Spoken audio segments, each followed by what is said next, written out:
Well, residents in Cleveland are begging for help keeping speeding drivers off the streets. They say those drivers are knocking down mailboxes, leaving them with mounting bills. So they contacted 3 on Your Side for answers. Channel 3's Caitlin Chastain took their concerns to city leaders. Caitlin.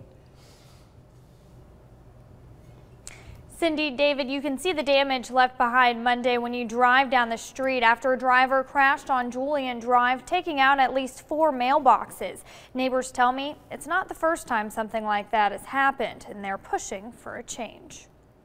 It's been a real bad problem. Empty posts stand along the road on Julian Drive Northeast. It's just frustrating. On January 1st, a driver wrecked in the neighborhood, taking out multiple mailboxes. Neighbors say it's not uncommon. They claim drivers speed down their neighborhood street all the time, often knocking over mailboxes, which neighbors pay to replace on their own. I've replaced 3, but I've also had mine dinged and my post bent. I have placed 5 mailboxes. 5? This will be number 5 right here. One neighbor, Desiree Abraham, has lived there for 55 years.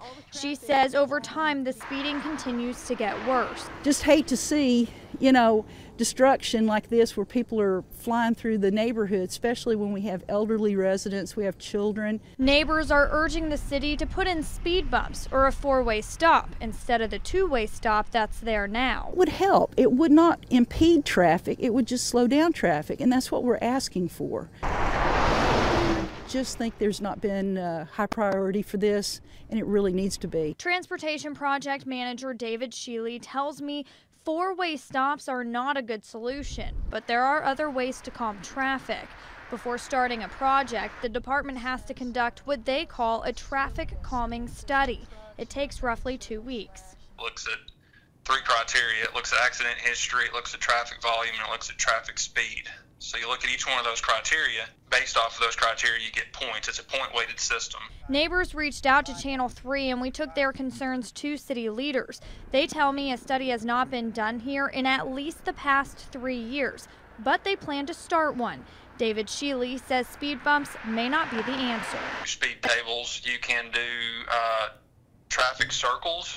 A lot of times what we're seeing in neighborhoods are mini traffic circles. Neighbors just hope their intersection will qualify for a change. I'm hoping the city will do something in this area to help us. We want this safe.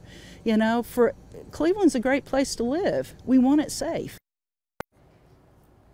The Cleveland Police Department tells me there were 9 wrecks on that street between January 1st, 2017 and January 1st, 2018.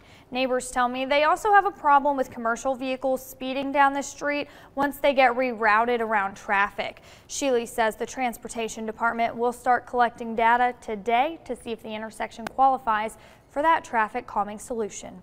Live in the studio, Caitlin Chastain, Channel 3 Eyewitness News.